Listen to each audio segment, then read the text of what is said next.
Bonjour, je suis Tom Migo de Tom Migo Photographie. Aujourd'hui, je vais vous parler du format en sortie qu'offrent vos appareils photo. Que ce soit du RAW, que ce soit du JPEG ou que ce soit même du TIFF. Avant de parler des formats en sortie, il faut d'abord comprendre ce qui se passe à l'intérieur de votre appareil photo quand vous prenez une exposition. Nous savons que l'information provient de la lumière et celle-ci est capturée par votre capteur à l'intérieur de l'appareil. Mais qu'est-ce qui rend votre capteur sensible à la lumière? Je pourrais vous donner l'information, l'explication scientifique, mais ça vous ennuierait.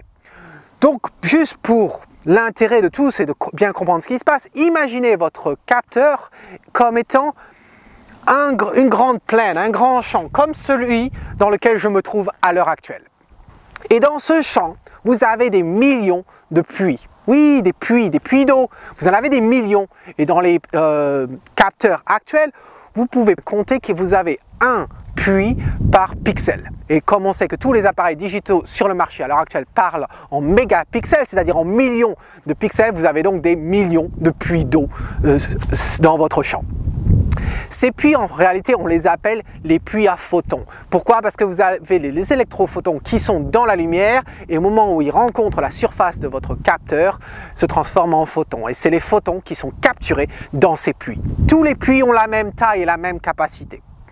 Et une fois que cette information est captée à l'intérieur de ces puits, eh bien, vous ne pouvez pas l'analyser telle qu'elle. Et non, c'est un petit peu comme si vous aviez un puits d'eau qui fait 10 mètres de profondeur et que votre tuyau de pompe est simplement 3 mètres en dessous du niveau du sol. Et donc, à moins que vous ayez 7 mètres d'eau, vous n'allez pas pouvoir pomper quoi que ce soit. Donc, il faut que cette information dans ces puits à photons soit amplifiée. Et c'est là que vient l'histoire de l'ISO. Vous vous rappelez, on a vu déjà l'épisode sur l'ISO, mais on l'avait vu sous la perspective de son rôle en tant que composant du triangle d'exposition. Et j'avais même dit à l'époque que l'ISO, le paramètre d'ISO sert à augmenter ou à réduire la sensibilité de votre capteur.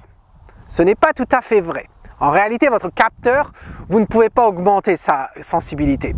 En fait, ce que fait l'ISO en soi, c'est d'amplifier l'information qui est contenue dans ces fameux puits à photons.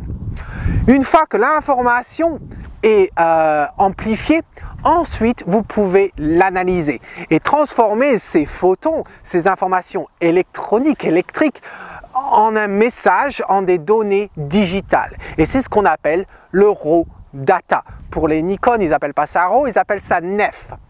Mais donc, c'est ces fameux RAW data. C'est un petit peu le négatif dans la photographie où vous avez une pellicule. Voilà. Donc les appareils tels que les DSLR et autres appareils point and shoot qui vous permettent de générer des fichiers RAW, c'est à ce moment-là qu'ils vous produisent le fichier RAW. Le fichier RAW n'est pas une image, ce n'est juste qu'un fichier contenant des informations binaires qui sont propres à la réception de ces données sur le capteur.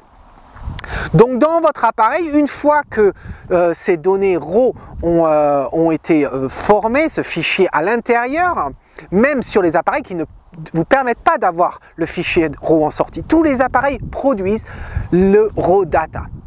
Ces données crues, en quelque sorte, si on fait de la traduction mot à mot, ont besoin d'être transformées, d'être analysées pour constituer une image digitale. Et ceci se fait à travers une analyse, un petit programme à l'intérieur de votre appareil ou bien sur les ordinateurs en post-production, comme nous le verrons dans d'autres épisodes.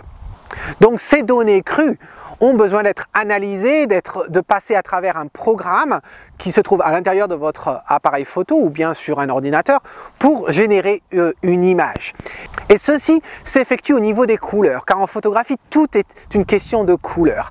Et je vous avais dit dans l'épisode sur la balance des blancs que la lumière était pleine de couleurs et que toutes les couleurs que vous pouvez obtenir en photo sont en fait le résultat de combinaison de 3 couleurs primaires qui sont le rouge, le vert et le bleu.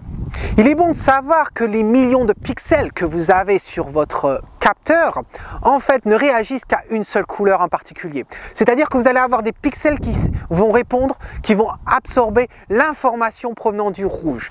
D'autres pixels qui vont ne répondre qu'au vert et d'autres pixels qui ne vont répondre qu'au bleu.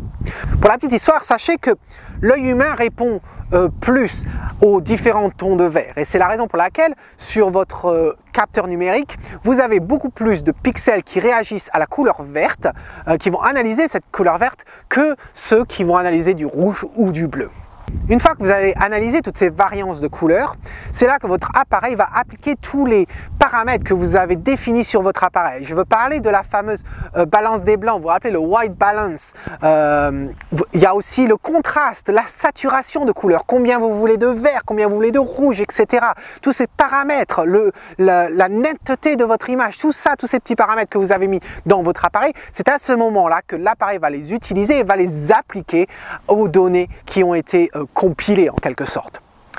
Après coup, c'est là que vient la génération du fameux fichier JPEG ou du fichier TIFF. Donc, qu'est-ce qu'un JPEG? Un JPEG, c'est un format de fichier pour les images digitales.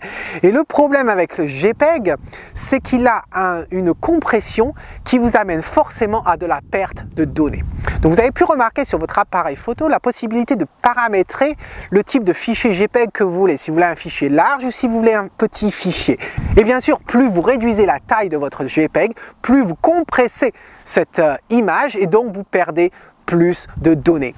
Et quand vous prenez un fichier JPEG large, il vous suffit simplement de l'éditer et de le sauvegarder pour perdre des données. Voilà, même si vous prenez la meilleure compression possible, vous allez toujours perdre des données. C'est la caractéristique même de ce format.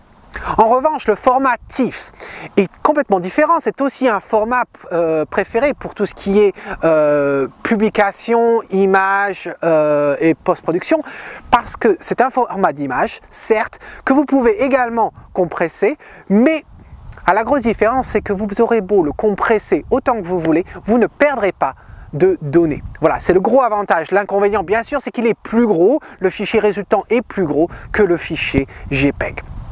Donc, pourquoi moi-même et d'autres photographes sérieux ne jurent que par le format RAW? Eh bien, c'est assez simple à comprendre en fin de compte. Rappelez-vous, je vous ai dit que le format RAW, en fin de compte, c'est données crues.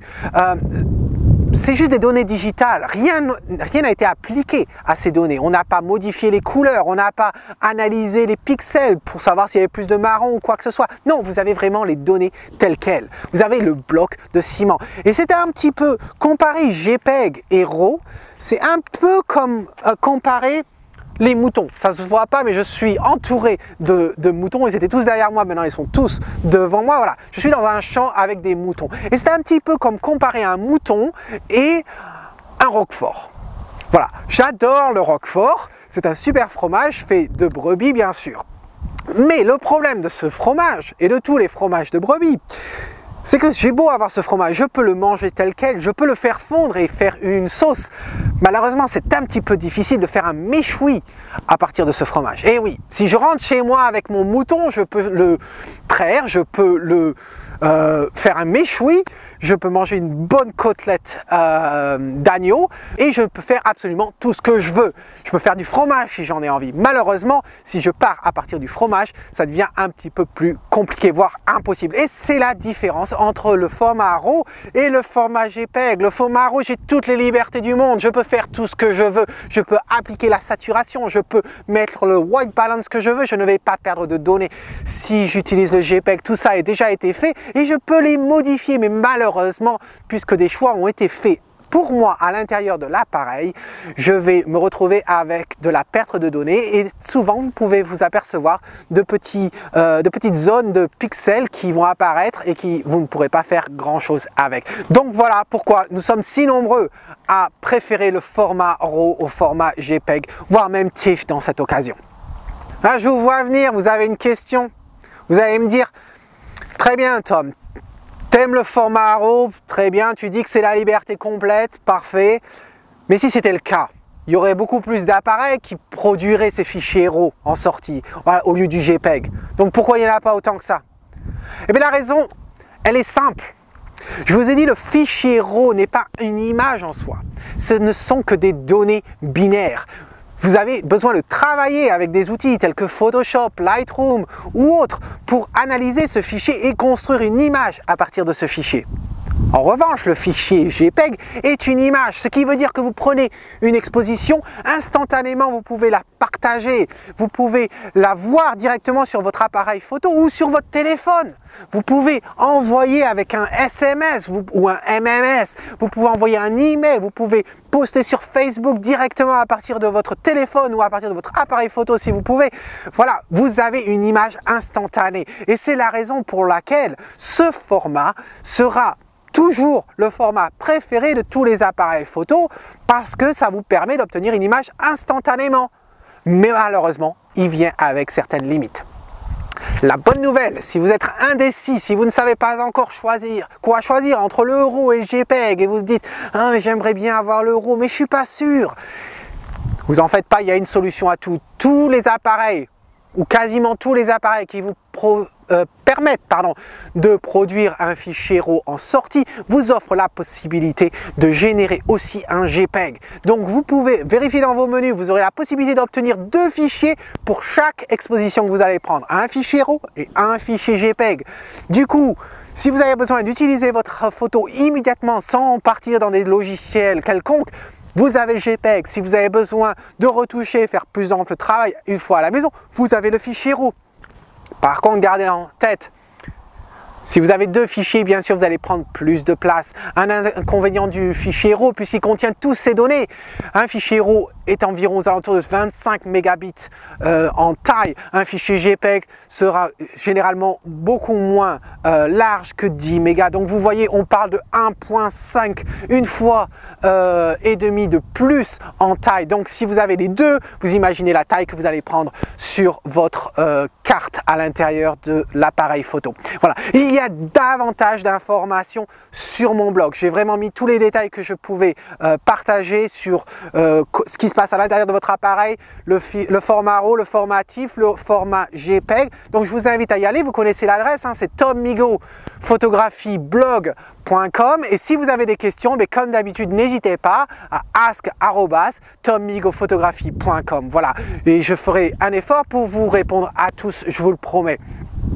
Donc, d'avoir parlé de brebis, d'avoir parlé d'agneau, de côtelettes et de fromage, de roquefort et tout ça, ça m'a donné une petite faim. Donc, je sais pas vous, mais je vais y aller, c'est un petit peu l'heure du dîner. Et en attendant la prochaine fois, c'est Tom Migo qui vous dit, si vous aimez ce que vous voyez, eh bien, capturez-le.